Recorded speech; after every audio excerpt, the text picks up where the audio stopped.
அப்புறம் அவர் மகத்துவம் உள்ளவர், அதுக்கப்புறம் அவர் அதிசயங்களை செய்கிறவர், அப்புறம் அவர் ஒருவரே, அவர் தேவன், அவர் ஒருவரே தேவன். அப்புறம் 15ஆம் வசனத்தில் மன உருக்கம் உள்ளவர், இரக்கம் உள்ளவர், நீடிய பொறுமையுள்ளவர், பூரண கிருபை உள்ளவர், சத்தியம் உள்ளவர். யாக்கோபென்னும் சிறு பூச்சியே, நீ ஒன்றுக்கும் கலங்கி விடாதே. இஸ்ரவேலின் சிறு கூட்டமே, நீ எதற்கும் பயந்து விடாதே. யாக்கோபென்னும் சிறு பூச்சியே, நீ ஒன்றுக்கும் கலங்கி விடாதே. இஸ்ரவேலின் சிறு கூட்டமே, நீ எதற்கும் பயந்து விடாதே. உன்னை உண்டாக்கினவர், உன்னை சிருஷ்டித்தவர், உன் முன்னே நடந்து செல்கிறார். உன்னை உண்டாக்கினவர், உன்னை சிருஷ்டித்தவர், உன் முன்னே நடந்து செல்கிறார். தீங்கு உன்னை ஒன்றும் செய்யாதே, சத்ரு உன்னை ஒன்றும் செய்யாதே. அழைத்தவர் கைவிடுவாரோ, தெரிந்தவர் விட்டிடுவாரோ. அழைத்தவர் கைவிடுவாரோ, பெயர் சொல்லி அழைத்த தேவன், பெயர் சொல்லி அழைத்த தேவன், உன்னை மகிமைப்படுத்திடுவார், உன்னை மகிமைப்படுத்திடுவார். உன்னை உண்டாக்கினவர், உன்னை சிருஷ்டித்தவர், உன் முன்னே நடந்து செல்கிறார். உன்னை உண்டாக்கினவர், உன்னை சிருஷ்டித்தவர், உன் முன்னே நடந்து செல்கிறார். தீங்கு உன்னை ஒன்றும் செய்யாதே, சத்ரு உன்னை ஒன்றும் செய்யாதே. தீங்கு உன்னை ஒன்றும் செய்யாதே, சத்ரு உன்னை ஒன்றும் செய்யாதே. கர்த்தருடைய பரிசுத்த நாமத்திற்கு மகிமை உண்டாவதாக. சங்கீதம் 86:1. அந்த சங்கீதம் 86 தலைப்பு விதமாக சொல்லியிருக்குது, தாவீதின் ஜெபம். தாவீதின் ஜெபம், விண்ணப்பம், தாவீதின் விண்ணப்பம். அப்போ அவர் அங்கே ஜெபிக்கிறார். கர்த்தாவே, உமது செவியை சாய்த்து என் விண்ணப்பத்தை கேட்டருளும், நான் சிறுமையும் எளிமையுமானவன். இந்த சங்கீதத்தில் நம்ம ஒரு காரியத்தை நம்ம பார்க்கலாம். தாவீதினுடைய என்னென்ன விஷயங்களுக்காக அவர் ஜெபிக்கிறாரு, என்னென்ன தேவனை எப்படியெல்லாம் சொல்லி ஜெபிக்கிறாரு அப்படிங்கிறத நம்ம பார்க்கலாம். அவர் எதுக்காகலாம் ஜெபிக்கிறாருன்னா, தான் யாருன்னு சொல்லிட்டு என் ஆத்துமாவை காத்தருளும், நான் பக்தி உள்ளவன் நம்பி இருக்கிறேன்ப்பா, ஆத்துமாவை காத்தருளும், நான் டெய்லி நான் ஜெபிக்கிறேன்ப்பா. 3ஆம் வசனத்தில்.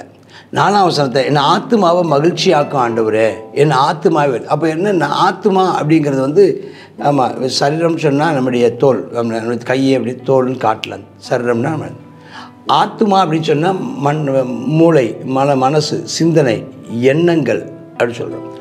ஆவின்னு சொன்னால் இருதயம், நம்முடையதான அந்த உள் உணர்வுகளை நம்ம சோத்துறோம். இந்த ஆத்துமா அப்படிங்கும்போது கவலை, ஒரு பாரம், அதை உயர்த்துகிறேனப்பா. அப்போ நம்ம ஆவியோடும் நம்ம ஜெபிக்கணும், நம்ம ஆத்துமா கருத்தோடும் நம்ம ஜெபிக்கணும்.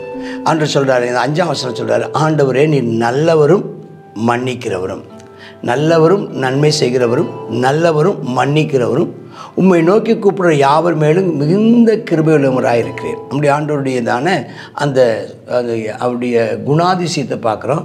நம் தேவன் நல்லவர், ஆமென். அவர் மன்னிக்கிறவர், அவரை நோக்கி நம்ம ஜெபிச்சோம்னா அவர் கிருபை உள்ளவர். கர்த்தாவே, என் ஜெபத்துக்கு செவி கொடுத்து என் விண்ணப்பங்களின் சத்தத்தை கவனிங்கப்பா. நான் துயரப்படுற நாளில் நான் உம்மை நோக்கி கூப்பிடுவேன், நீங்கள் என்னை கேட்டுருவீங்க அப்படி சொல்லிட்டு அடுத்து அவரை பற்றி, தேவனை பற்றி சொல்கிறார். எப்படி அவர் யாராம்? ஆண்டவரே, தேவர்களுக்குள்ளே உமக்கு நிகரும் இல்லை, உம்முடைய கிரியைகளுக்கு ஒப்பும் இல்லை, உமக்கு இணையான மகிமையானவர்களும் யாரும் இல்லை, உம்மை போல கிரியை செய்கிற உம்முடைய கிரியைகளுக்கும் உம்முடைய அற்புதங்களுக்கும் அடையாளங்களுக்கும் உம்முடைய செயல்களுக்கும் ஒப்புமையும் கிடையாது.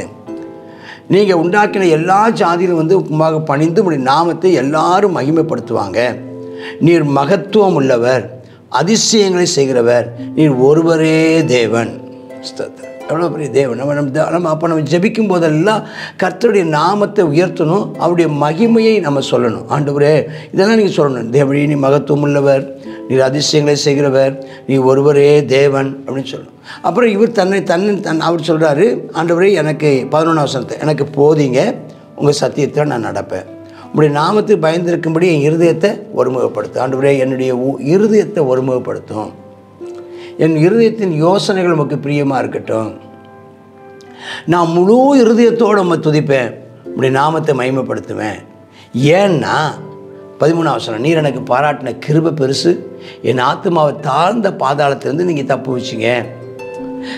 அகங்காரிகள் விரோதமாக எழும்புகிறாங்க, கொடுமைக்காரங்க பிராணனை வாங்க தேடுறாங்க, அவங்க உம்மை நோக்கி பார்ப்பது கிடையாதப்பா.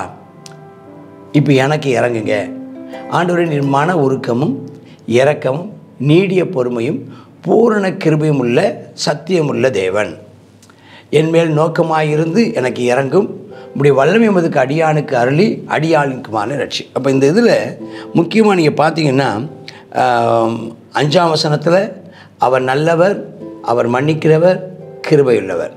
8ஆம் வசனத்தில் அவர் நிகரற்றவர், அவருடைய கிரியைகளுக்கு ஒப்பில்லாதவர். அப்புறம் 6வது பாயிண்ட் பார்த்தீங்கன்னா, ஆண்டவர் உண்டாக்கின எல்லா ஜாதிகளும் எல்லாரும் பணிந்து கொள்ளும், அகில உலக மக்களும் பணிந்து கொள்ளும் மகிமைப்படுத்தும் தேவனே. அப்புறம் அவர் மகத்துவம் உள்ளவர், அதுக்கப்புறம் அவர் அதிசயங்களை செய்கிறவர், அப்புறம் அவர் ஒருவரே அவர் தேவன், அவர் ஒருவரே தேவன். அப்புறம் 15ஆம் வசனத்தில் மன உருக்கம் உள்ளவர், இரக்கம் உள்ளவர், நீடிய பொறுமை உள்ளவர், பூரண கிருபை உள்ளவர், சத்தியம் உள்ளவர். அப்போ எதுக்காக அவர் ஜெபம் பண்ணுறாரு? அவர் எதற்காக ஜெபம் பண்ணுறாரு? சத்துருக்கள் கையிலிருந்து என்னை விடுவிக்கும்படி அவர் ஜெபிக்கிறார். மெயினாக அவர் முக்கியமாக அவர் ஜெபிக்கிறது எதுக்காகன்னா, ஆமென் ஸ்தோத்திரம், சத்துருக்கள் கையிலிருந்து விடுவிக்கப்படுவதற்காக ஜெபிக்கிறார்.